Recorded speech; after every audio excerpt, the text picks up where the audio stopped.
मांग हो रही है। रोहित वेमुला के नाम पर एक एक्ट की मांग हो रही है जिसमें कैंपसेस के अंदर जो भेदभाव होते हैं छात्रों के साथ उस पर लगाम लगे। और इसमें कई नाम रोहित जो है अब 10 साल हो चुके हैं और उनकी माँ जो है लगातार कोर्ट में केस लड़ रही है। ये नोटिफिकेशन जो बनाया था उसे इतना उथला क्यों बनाया कि पहली हियरिंग में रोक लग गई। भारत सरकार ने इसको स्पष्ट क्यों नहीं किया कि किसी को ये कंफ्यूजन न होता कि उसके विरोध में है। सरकार ने क्यों इस पर डिफेंड नहीं किया कोर्ट में खड़े होकर के। सरकार की मंशा है, सरकार समाज में तनाव फैलाना चाह रही है। सरकार अभी भी अगर वाकई आप ये हितैषी हो तो आप एक नया बिल तुरंत इंट्रोड्यूस कर दो। यूजीसी के नए कानून पर स्टे लगा देने के बाद, सुप्रीम कोर्ट के स्टे लगने के बाद पूरे देश में लगातार विरोध हो रहा है। इस वक्त जंतर मंतर पर है और एक बार फिर विरोध जारी है। इस वक्त हमारे साथ डॉक्टर लक्ष्मण यादव मौजूद हैं, इनसे समझने की कोशिश करेंगे। सर, इस स्टे लगने के बाद आप लोग नाराज है, रोहित एक्ट की भी अब मांगे तेज हो गई हैं। सबसे पहले तो ये जानना चाहूंगी कि स्टे पर आपको सुप्रीम कोर्ट से नाराजगी है या सरकार से नाराजगी है, सवर्णों से नाराजगी है जिन्होंने विरोध किया? हमें किसी से नाराजगी नहीं है। हम अपने भारत सरकार से पूछना चाह रहे हैं कि ये नोटिफिकेशन जो बनाया था उसे इतना उथला क्यों बनाया कि पहली हियरिंग में रोक लग गई। भारत सरकार ने इसको स्पष्ट क्यों नहीं किया कि किसी को ये कंफ्यूजन न होता कि उसके विरोध में है। सरकार ने क्यों इस पर डिफेंड नहीं किया कोर्ट में खड़े होकर के।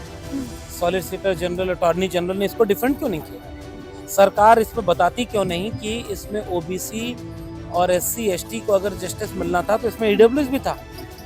सरकार ने इसको अधकचरा क्यों बनाया, केवल इसलिए कि पहले एक तबका सड़क पर उतरे, आंदोलन करे, फिर दूसरा उतरे।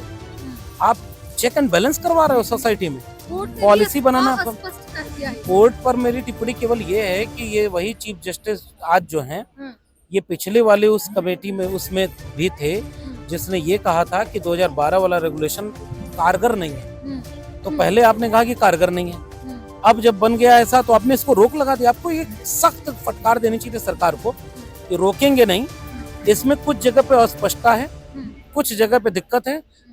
हफ्ते भर के अंदर, 24 घंटे के अंदर सरकार तुरंत इसको ठीक करके अपना इसमें एनेक्सचर जोड़े। उन्होंने तो रोक दिया, 2 महीने का समय दे दिया। अब जो ऊपर जो समाज में माहौल है उसको टेस्ट कर रहे हो आप कि कौन वोट बैंक मेरा नाराज हो रहा है, कौन सड़क पर आ रहा है, फिर किस पे मुकदमा लगाऊंगा, फिर किसको जेल में डालूंगा। ये सब सरकार करवा रही है। सरकार की मंशा अगर होती ना तो वीपी सिंह या मंडल कमीशन की तरह रिपोर्ट बनती। 9 जजेस की बेंच में खारिज नहीं हुआ, पास हो गया।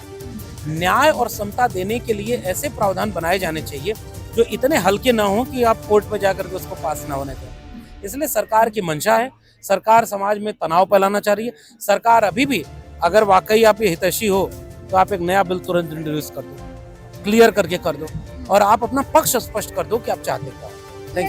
या आरोप लगे कि इस बिल के कारण जो है कैंपस के अंदर ही जातिवाद बढ़ जाएगा और दुरुपयोग तो सबसे ज्यादा हो जाएगा। दुरुपयोग किस बिल का नहीं होता है। प्रधानमंत्री सरकार में बैठे हैं, 90% ईडी सीबीआई का दुरुपयोग हो रहा है। हटा दो सारे मुकदमे। आप दुरुपयोग डाउरी केस से लेकर के हर मामले का दुरुपयोग हो रहा है। दुरुपयोग का इशू गलत है, उसका इसमें कोई सजा थोड़े दे रहा था और सजा के बाद इसमें अपील करने का प्रावधान था, तब जाकर के अपील कर लेते। आखिरी बात कि सरकार और बाकी लोग जो कह रहे हैं कैंपस में जातिवाद बढ़ जाएगा, ये वही लोग हैं जो मंडल कमीशन लागू होने पर भी कह रहे थे कि अब जातिवाद हो जाएगा। उसका तर्क उसका जवाब हमें नहीं देना, हमने किताब लेके उसको पढ़ा जाना। सर लगातार विरोधियों का ये कहना है, जिन्होंने विरोध किया, प्रोटेस्ट किए, उनका साफ कहना है कि सवर्णों की इसमें क्या गलती है, सवर्णों को पहले बाहर कह रहे हैं। और दूसरा ये सवर्ण विरोधी नहीं, इसमें ईडब्ल्यूएस है। एक लाइन का जवाब है, ईडब्ल्यूएस केवल सवर्ण है। इसमें महिला, दिव्यांग में भी सवर्ण आ सकते हैं। यही तो सरकार ने किया। सरकार ने इसको बनाया ही ऐसे ताकि सवर्णों को लगे उनके विरोध में।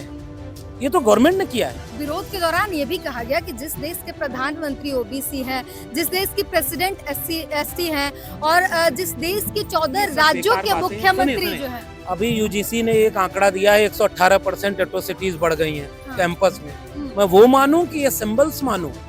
राष्ट्रपति बन गए तो मणिपुर में बोलोगे ही नहीं।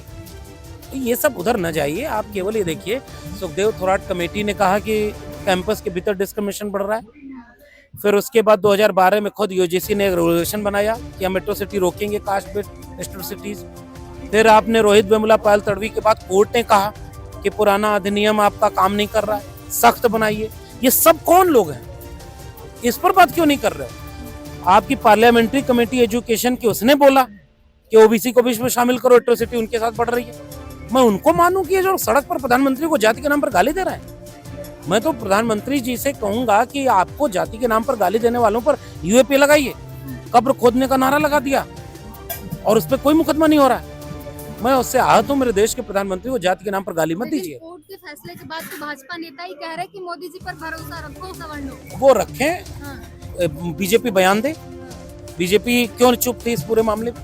बीजेपी चाहती जाति जनगणना पर बात ना हो, बीजेपी चाहती यूजीसी खत्म करने पर जो काम कर रहे हैं उस पर बात ना हो, और इसलिए इस तरह का कचरा। अरे भाई, जाति जनगणना हो जाएगी तो आंकड़े आ जाते, और आंकड़े रहते तो कम से कम क्लियर रहता, कोई कंफ्यूज नहीं होता। ये कंफ्यूजन से सबको आपस में लड़ाना चाहते हैं। Thank you.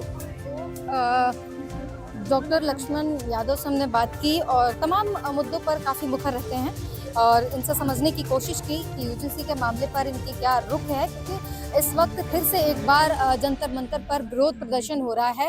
रोहित एक्ट की मांग हो रही है, रोहित वेमुला के नाम पर एक एक्ट की मांग हो रही है जिसमें कैंपसेस के अंदर जो भेदभाव होते हैं छात्रों के साथ उस पर लगाम लगे। और इसमें कई नाम, रोहित जो है अब 10 साल हो चुके हैं और उनकी माँ जो है लगातार कोर्ट में केस लड़ रही हैं। तो इसके बाद जो है ये फैसला आया था और पायल तडवी की माँ, उनका परिवार, रोहित वेमुला का परिवार, ये लगातार संघर्ष कर रहे हैं अपने बच्चों को न्याय दिलाने के लिए। तो इसमें दोषियों को सजा इसलिए नहीं हुई क्योंकि कोई भी दोषी पाया ही नहीं गया। तो इस तरीके की सिचुएशन ना बने, इस बात के लिए लड़ाई लड़ी जा रही है। और यहाँ पर मांग ये हो रही है कि एक रोहित एक्ट की भी जरूरत है, उसे लागू की जाए, रोहित एक्ट लाया जाए और यूजीसी के जो नियम थे उसे वापस चाहिए। यूजीसी में कई गलतियां, जो एक तो कंफ्यूजन, मिसकंसेप्शन जो बना वो सरकार की गलती। इन्होंने बताया कि सरकार की गलती के कारण ये सब कुछ हुआ है। उसने स्पष्ट क्यों नहीं किया, जो कानून उसने बनाया उसको स्पष्ट क्यों नहीं किया? विरोध हो रहे थे तब पूरे मामले पर भाजपा चुप क्यों थी? सुप्रीम कोर्ट ने जिन दलीलों को देकर खारिज किया है उस पर सरकार के वकील चुप क्यों थे? कोर्ट रूम में बहस क्यों नहीं हो रही थी? तो इस तरीके से सरकार पर भी सवाल उठ रहे हैं और नाराजगी तो जाहिर हो ही रही है लगातार जंतर मंतर पर। और पूरे देश में बहुजन समाज के लोग सड़क पर उतरकर इसकी वापसी की मांग कर रहे हैं और लगातार इसका विरोध भी कर रहे हैं क्योंकि स्टे लग गया है। तो स्थिति कहीं ना कहीं फिर वैसी ही बन गई है जैसी कि पहले थी और इसी के विरोध में जो है इस वक्त प्रदर्शन हो रहे हैं।